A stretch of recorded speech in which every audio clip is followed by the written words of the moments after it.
Suara teriakan memecah keheningan malam di rumah kontrakan sederhana itu. Dewi berdiri dengan wajah memerah. Air mata amarah mengalir di pipinya. "Aku malu, Bayu. Malu banget," teriaknya sambil melempar tas ke lantai. "Kamu tahu nggak rasanya ditanya teman-teman tentang suami? Terus harus jawab kalau suami cuma tukang benerin motor yang bau oli?" Bayu terdiam di ujung ruangan, tangannya yang berkalus dan kotor masih memegang kunci pas. Baju kerjanya masih berminyak setelah seharian di bengkel. Hatinya hancur mendengar kata-kata dari wanita yang paling dicintainya. "Dewi, sayang, pekerjaan ini halal. Kita hidup berkah, gak merugikan siapa-siapa," jawabnya dengan suara bergetar. "Berkah tapi miskin. Lihat tuh, teman-temanku pada punya mobil, rumah mewah, suami kerja kantoran. Kita naik motor bebek, tinggal kontrakan, hidup pas-pasan terus." Sebelum cerita dimulai, tulis di komentar dari kota mana kalian menonton. Jangan lupa like dan subscribe. Semoga yang mendukung channel ini selalu diberi kesehatan, rezeki yang berkah, dan hati yang lapang. Amin. Di sebuah bengkel kecil di pinggiran Jakarta, hiduplah seorang pria bernama Bayu Setiawan. Bayu adalah mekanik yang luar biasa. Tangannya yang kasar dan berkalus mampu menghidupkan kembali mesin yang sudah dianggap mati oleh bengkel-bengkel lain. "Mas Bayu, motor saya sudah dibawa ke 3 bengkel. Semua bilang mesinnya sudah rusak total," kata seorang bapak paruh baya dengan wajah cemas. "Ini motor andalan saya buat nyari nafkah." Bayu tersenyum hangat sambil menggulung lengan bajunya. "Coba saya lihat dulu, Pak. Insya Allah masih bisa diselamatkan." Selama 3 jam, Bayu bekerja dengan penuh konsentrasi. Bau oli dan bensin sudah menjadi bagian dari hidupnya. Dia tidak pernah mengeluh, bahkan saat tangannya terluka terkena serpihan logam. Yang penting baginya adalah kepuasan pelanggan. "Pak, coba nyalakan," kata Bayu sambil menyeka keringat di dahinya. Mesin motor itu langsung menyala dengan suara halus. Bapak tadi langsung tersenyum lebar. Matanya berkaca-kaca. "Berapa biayanya, Mas Bayu?" 50.000 saja, Pak. Yang penting bisa jalan lagi." Bapak itu terdiam sejenak. "Mas, ini uang 100.000. Sisanya buat Mas Bayu. Terima kasih sudah menyelamatkan mata pencaharian saya." Inilah Bayu, pria yang selalu mengutamakan kemanusiaan di atas keuntungan. Di bengkel kecilnya yang sederhana, dia dikenal sebagai dukun motor, bisa menyembuhkan motor yang sudah divonis mati oleh bengkel lain. Sore itu Bayu pulang ke rumah kontrakannya yang sederhana. Istrinya, Dewi, sedang berdandan di depan cermin. "Sayang, aku dapat pesanan besar hari ini. Motor gede dari Menteng. Kata pemiliknya sudah mau dijual karena rusak parah. Kalau berhasil, kita bisa dapat 5 juta. Kata Bayu dengan mata berbinar. Dewi menoleh dengan ekspresi datar. 5 juta? Cuma segitu? Tahu nggak, teman-temanku, suaminya kerja di bank, sebulan bisa puluhan juta. Bayu menghela napas. "Sayang, rezeki ada yang ngatur. Yang penting kita bersyukur. Pelan-pelan pasti akan berkembang. Pelan-pelan terus, Bayu. Aku malu sama teman-teman. Ditanya suami kerja di mana, harus jawab apa? Tukang benerin motor." Hari Minggu yang cerah berubah menjadi hari paling kelam dalam hidup Bayu. Dewi mengajaknya ke acara reuni SMA di hotel mewah di daerah Sudirman. "Sayang, aku nggak yakin. Tempat gini mahal, Manti," mulai Bayu. "Ikut aja. Aku udah bilang sama teman-teman kalau suamiku entrepreneur sukses," potong Dewi sambil menarik lengan Bayu. Di ballroom yang megah, Dewi langsung bergabung dengan teman-teman SMA-nya. Bayu merasa tidak nyaman dengan kemeja putih satu-satunya yang sudah agak kusam dan celana jeans biasa. "Dewi, kamu cantik banget. Ini suamimu?" sapa seorang wanita berpakaian mewah. "Iya, ini Bayu," jawab Dewi dengan senyum yang terlihat dipaksakan. "Wah, entrepreneur di bidang apa? Kayaknya familiar. Pernah lihat di TV ya?" tanya temennya yang lain. Dewi terdiam sejenak, wajahnya mulai pucat. Sementara itu, teman-temannya terus bertanya dengan antusias. "Bisnis otomotif," jawab Bayu sederhana. "Oh, showroom mobil gitu ya? Merek apa? Mercedes? BMW?"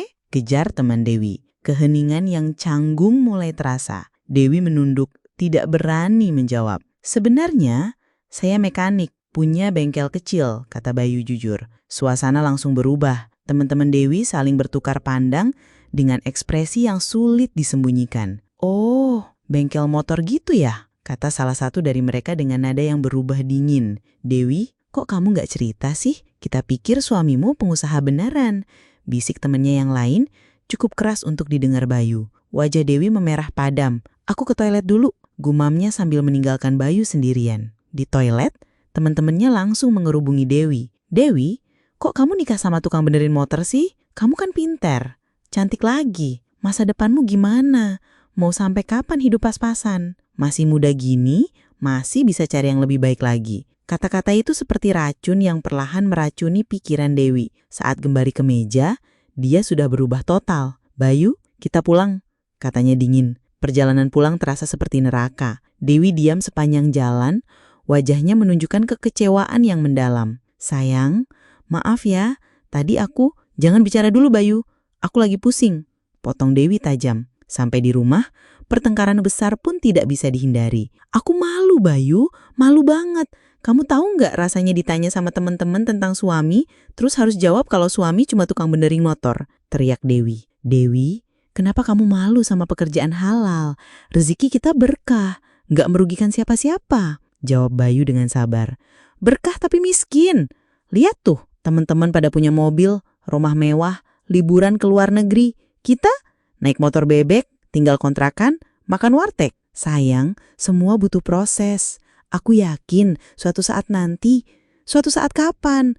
Aku udah nunggu 3 tahun Bayu, gak ada perubahan sama sekali. Pertengkaran itu berakhir dengan keputusan yang menghancurkan hati Bayu. Aku minta cerai Bayu, aku gak sanggup hidup begini terus, kata Dewi dengan air mata yang sudah kering karena kemarahan. Dunia Bayu seakan runtuh. Dewi, please, kita bisa bicarakan baik-baik.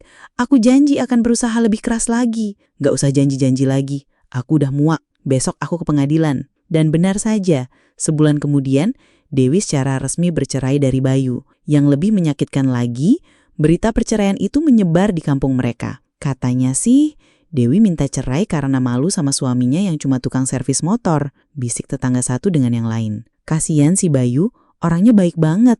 Tapi ya gimana? Wanita zaman sekarang maunya yang kaya. Bayu merasakan tatapan iba dan cibiran dari orang-orang di sekitarnya. Tapi yang paling menyakitkan adalah saat dia melihat Dewi berjalan bersama pria lain di mall, tertawa bahagia, seolah masa lalunya dengan Bayu tidak pernah ada.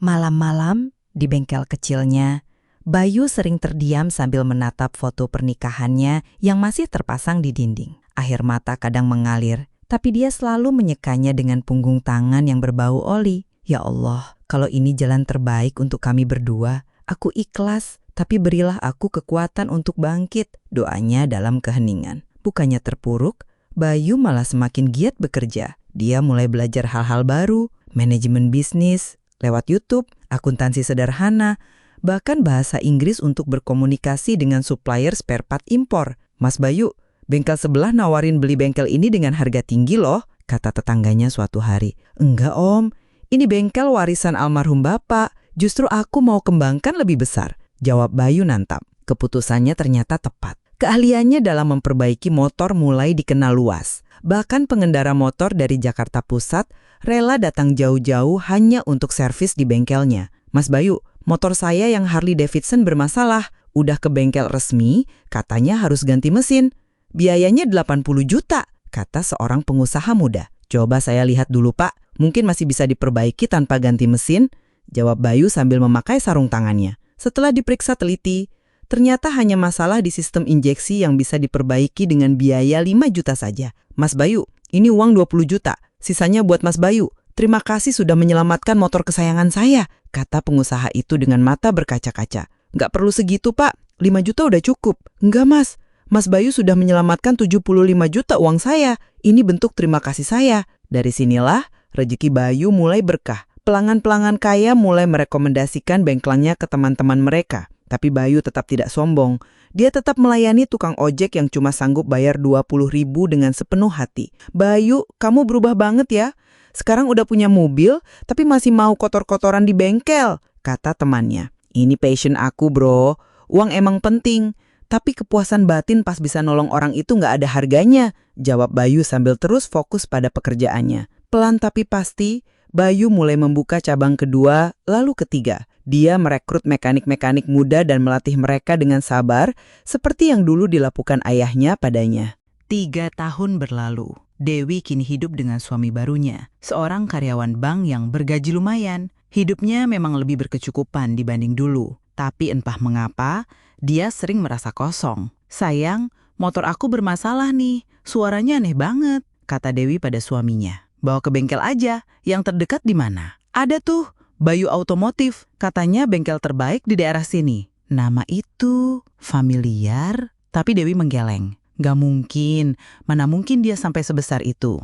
Ketika sampai di bengkel Bayu Otomotif, Dewi terpana. Bengkel itu besar, modern, dengan puluhan mekanik yang bekerja profesional. Di dinding terpampang berbagai sertifikat dan penghargaan. Selamat datang di Bayu Otomotif, ada yang bisa kami bantu? Sapa seorang customer service ramah. Motor saya bermasalah, suaranya aneh, kata Dewi sambil terus melirik ke dalam bengkel, berharap melihat sosok yang familiar. Baik Bu, mohon tunggu sebentar.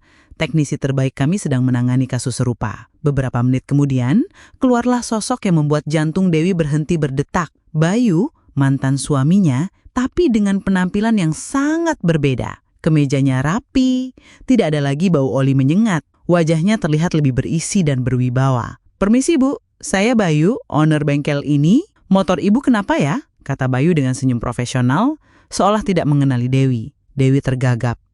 Bayu, oh Dewi ya? Halo, apa kabar? Ini bengkelmu, tanya Dewi dengan suara bergetar. Alhamdulillah, iya. Sekarang udah punya 5 cabang di Jakarta dan sekitarnya. Tapi yuk kita fokus ke motor dulu. Keluhannya apa? Suami Dewi yang mendengar percakapan itu mulai curiga. Sayang, kamu kenal sama ownernya? Dewi tidak bisa menjawab. Wajahnya pucat pasi. Oh, saya mantan suaminya Pak, tapi itu udah lama banget. Sekarang kita fokus ke motor Ibu aja ya, kata Bayu dengan santai sambil mulai memeriksa motor. Wah, berarti Mas Bayu yang legendary mechanic itu ya? Saya sering dengar dari teman-teman. Katanya bisa benerin motor yang udah divonis mati sama bengkel lain, kata suami Dewi dengan mata berbinar. Ah, lebay itu mah. Cuma berusaha maksimal aja melayani pelanggan, jawab Bayu sambil terus fokus pada pekerjaannya. Dalam 30 menit, motor yang bermasalah itu sudah normal kembali. Cuma kotoran di karburator, Bu. Gratis aja, nggak perlu bayar. Loh, gratis? Kenapa? Tanya suami Dewi. Ya udahlah, anggap tali silaturahmi aja, jawab Bayu sambil tersenyum tulus. Saat akan pergi, Dewi menoleh lagi. Bayu, bisa bicara sebentar? Maaf Dewi, masih banyak pelanggan yang antri. Kalau ada apa-apa, bisa hubungi customer service. Mereka akan bantu dengan baik. 2 bulan kemudian, Dewi membaca berita di media sosial yang membuat hatinya hancur berkeping-keping. Bayu Otomotif Group membuka showroom mewah di Mall Termahal Jakarta Selatan, lengkap dengan berbagai brand motor premium dan layanan after sales terlengkap se-Asia Tenggara. Pengusaha muda sukses Bayu Setiawan, dari bengkel pinggir jalan jadi Raja Otomotif Indonesia. Begitu headline beritanya. Dalam artikel itu disebutkan bahwa Bayu telah mempekerjakan lebih dari 200 orang dan memiliki aset miliaran rupiah. Yang paling mengejutkan, dia juga dikenal sebagai dermawan yang sering membantu mekanik-mekanik kecil untuk mengembangkan usaha mereka. Dewi tidak tahan lagi. Dia datang ke showroom mewah itu, berharap bisa bicara dengan Bayu. Sesampainya di sana, dia melihat Bayu sedang memberikan penghargaan kepada karyawan terbaiknya. Terima kasih sudah mempercayai visi kita. Kita bukan cuma jualan motor, tapi membangun keluarga besar yang saling mendukung, kata Bayu di depan puluhan karyawannya. Setelah acara selesai, Dewi memberanikan diri menghampiri. Bayu menoleh. Dewi, kok bisa sampai sini? Aku mau minta maaf, kata Dewi dengan air mata yang sudah tidak bisa dibendung lagi. Maaf untuk apa? Untuk semuanya. Untuk meninggalkan kamu. Untuk memandang rendah pekerjaan kamu. Untuk tidak mendukung kamu saat kamu butuh dukungan. Bayu tersenyum sedih. Dewi, itu udah masa lalu. Aku nggak menyimpan dendam. Justru aku berterima kasih. Berterima kasih? Dewi bingung. Iya, kalau dulu kamu nggak ninggalin aku, mungkin aku nggak akan termotivasi untuk berkembang seperti sekarang. Allah punya cara yang indah untuk mendidik hambanya. Dewi menangis semakin keras. Aku menyesal Bayu, sangat menyesal. Aku sudah melempar berlian untuk mengambil kerikil. Dewi, jangan begitu. Setiap orang punya jalannya masing-masing. Kamu sekarang udah bahagia kan sama suami kamu?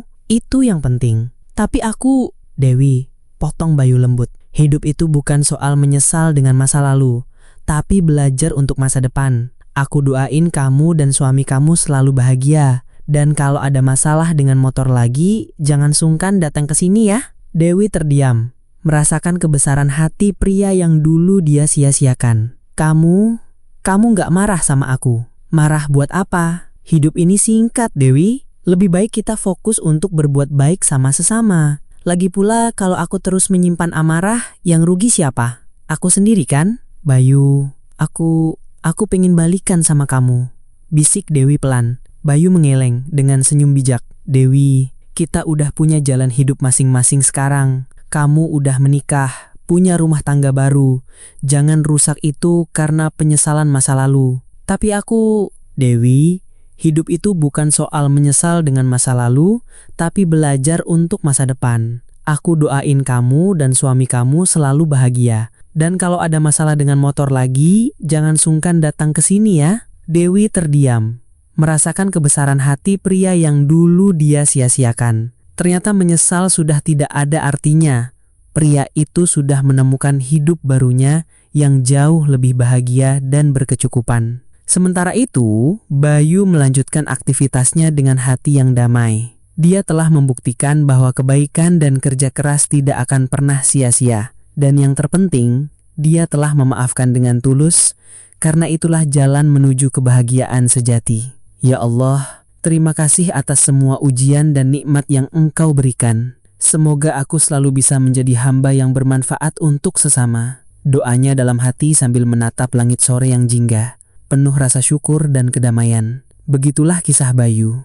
Seorang pria sederhana yang tidak pernah menyerah pada impiannya meski ditinggalkan oleh orang yang paling dicintainya. Dia membuktikan bahwa pekerjaan halal apapun, selama dilakukan dengan hati yang tulus dan kerja keras yang konsisten, akan berbuah manis pada waktunya. Dan bagi Dewi, pelajaran ini menjadi pengingat bahwa kebahagiaan sejati tidak datang dari status dan harta, tapi dari rasa syukur dan menghargai apa yang kita miliki. Kadang kita baru menyadari nilai emas ketika kita sudah melemparnya untuk mengambil kerikil. Semoga kisah ini menginspirasi kita semua untuk tidak pernah meremehkan pekerjaan halal siapapun dan selalu bersyukur atas rezeki yang Allah berikan. Karena sejatinya, yang terpenting dalam hidup ini adalah keberkahan, bukan seberapa besar nominal yang kita dapatkan.